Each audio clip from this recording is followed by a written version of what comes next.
যেন ইন ফিউচারে কারো পার্সোনাল ব্যাপার নিয়ে কথা বলার আগে যেন 10 বার ভাবে। আমি এই স্টেপটা নেব।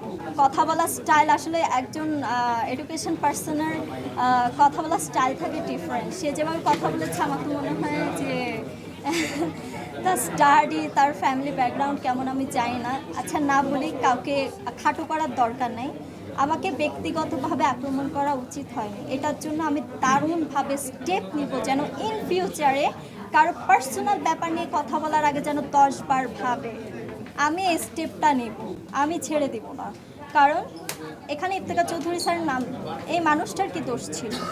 আমি দুইটা কথা বলেছি, আমাকে নিয়ে বলতে পারতো যে তুমি কি কাজ করো, তোমার কি গত 1 বছর এমনও আছে আমি কাজ করিনি, আমি রাগ করে কাজের সংখ্যা কমিয়ে দিয়েছি, আমি এখন আবার স্টার্ট করছি, কিন্তু এই বছর যতবার ছিলাম আমি কাজ দিয়ে আলোচনা এসেছি।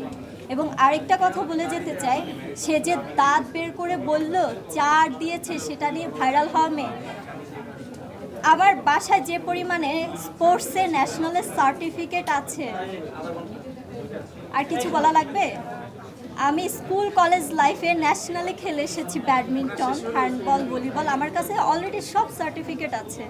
আমি যদি মিডিয়া ইন্ডাস্ট্রিতেও না থাকি, আমি একজন ফ্যাশন ডিজাইনিং নিয়ে স্টাডি যেহেতু করছি, আমি ফ্যাশন ডিজাইনিং নিয়ে আমি নিজেকে এগিয়ে নিয়ে যেতে পারবো।